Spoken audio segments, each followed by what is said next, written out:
ETF index mutual funds నేర్చుకుని stock మార్కెట్లో రాణించాలనుకుంటున్నారా? వెంటనే ఈ నెంబర్కి కాల్ చేయండి.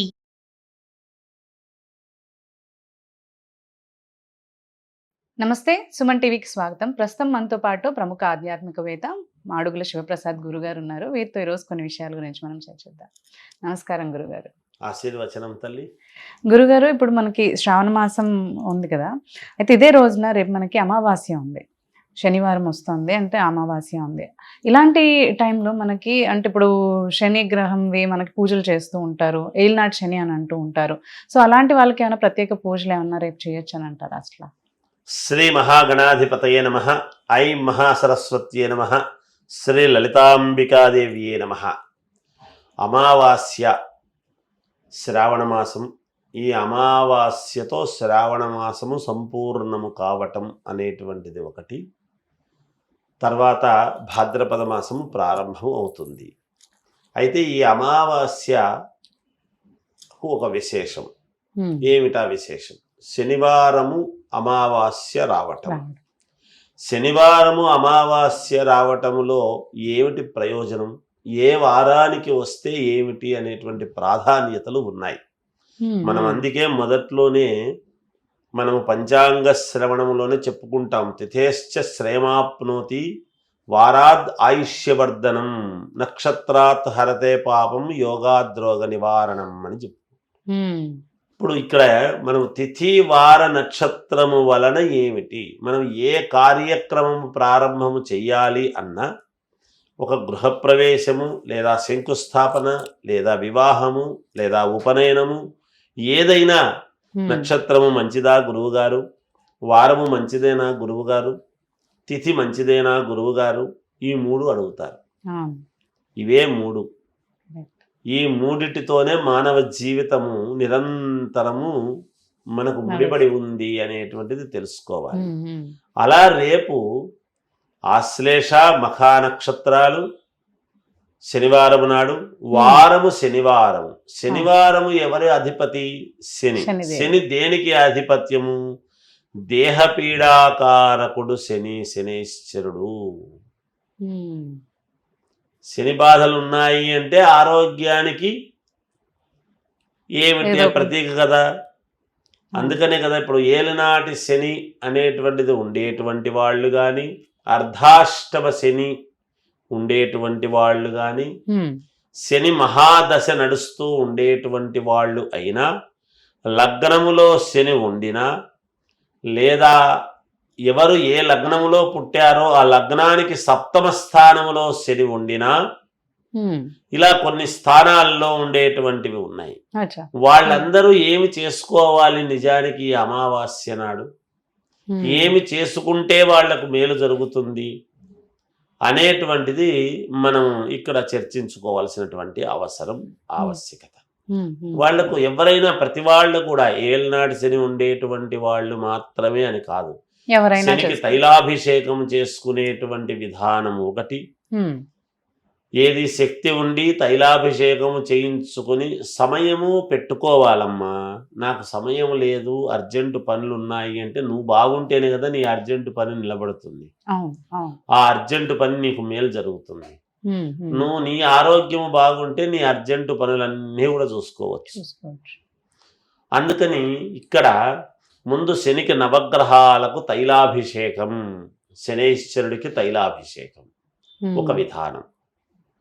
ఈ రెండవ విధానం ఏమిటి అంటే, మనము మామూలుగా పూజా ప్రకారముగా దానము చేసుకునేటువంటి విధానము, దృష్టి దోషము అనేటువంటి విధానములోను ఇవన్నీ కూడా మానవులము మనం అనేక రకాలుగా పాటించుకోవాల్సినటువంటి అవసరం ఉంటుంది. అందువలన శనికి తైలాభిషేకం అనేటువంటిది చేసుకోవటం ఒక రకము.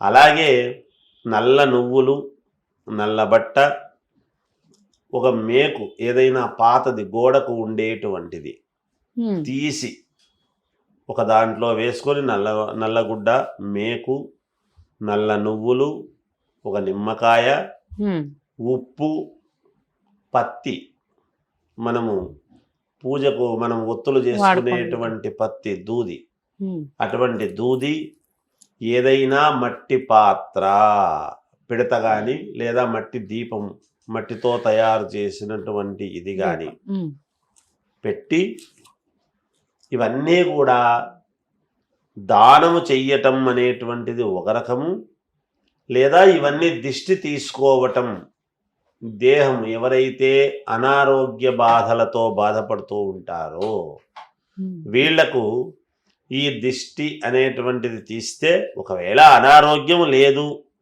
అనారోగ్యం లేకపోయినా అమావాస్య నాడు ఇది చేయడం వలన పిల్లలకు చాలా యోగదాయకము, పెద్దవాళ్లకు కూడా దిష్టి తగలకుండా ఉండటానికి మేలు జరుగుతుంది. అంటే ఇప్పుడు దానం చేయాలన్నారు, ఎవరికి దానం చేస్తాం? బ్రాహ్మడు తీసుకునే వాళ్ళు ఉంటారు. వాళ్ళు దానము తీసుకునేటప్పుడు ఏమిటంటే, ఇది ఏలినాటి శని ప్రభావము, సప్తమ శని ఉండేటువంటి వాళ్ళు ఇట్లాంటి వాళ్ళు చేస్తారు దానాలు. మామూలుగా శని మహాదశ నడుస్తూ ఉండి తర్వాత జనరల్గా ఉండేటువంటి వాళ్ళు కూడా చేసుకునేటువంటి విధానం అనేటువంటిది ఏమిటి అంటే దిష్టి తీసుకోవడం. వ్యాపారాలు సరిగ్గా జరగడం లేదు అనేటువంటి వాళ్ళు కూడా ఒక షాపుకు ఈ దిష్టి తీసుకోవచ్చు. మనం బాగా ఆలోచన చేయాలి.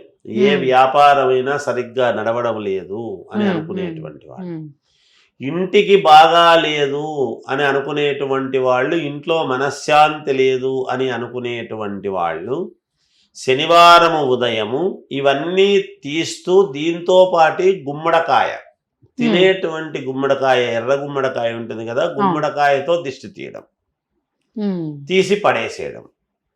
అప్పుడు ఇంట్లో మనకు తెలియకుండా ఎవరెవరో వస్తూ ఉంటారు, ఏదో దోషాలు వస్తూ ఉంటాయి, ఇంట్లో మనశ్శాంతి మేలు ఇవన్నీ జరుగుతాయి అన్నమాట.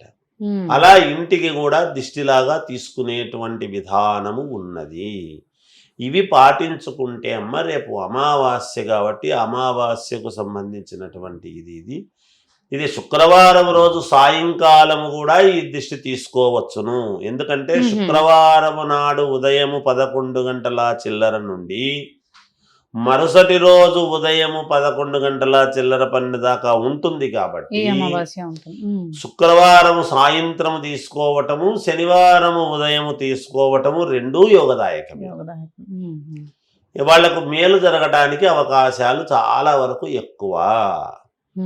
ఎవరైతే అనారోగ్యముతో బాధపడుతూ ఉన్నారో, ఒకవేళ మంచం నుంచి లేవలేని వాళ్ళు, లేదా బాగుండి ఉన్నట్టుండి ఏదో ఇబ్బందులు కలిగేటువంటి వాళ్ళు, లేదు పిల్లలు, మన చిన్న పిల్లలు బయటికి వెళుతూ ఉంటారు. అయితే ఇక్కడ ఇంకొకటి ఉంది, 2 పిల్లలు ఉన్నారనుకో, ఇద్దరికి ఒకటే దిష్టి ఒకటే తీసుకొని చేయి రాదు. ఒకరిది తీసి పడేసి చేతులు కాళ్ళు కడుక్కొని ఆ తల్లి మళ్ళీ ఇంకొకరికి తీయటం అనేటువంటిది చేసుకోవాలి. మళ్ళీ ఏదో ఒకటి ఇద్దరికి ఒకటే, ముగ్గురిని నిలబెట్టి ముగ్గురికి ఒకటే తీసేస్తున్నాంలే అంటే అట్లా కుదరదు. ఎవరిది వాళ్ళకే తివ్వాలి.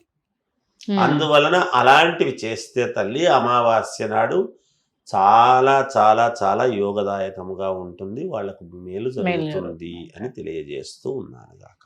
అలాగే ధన్యవాదాలండి. జయోస్తు.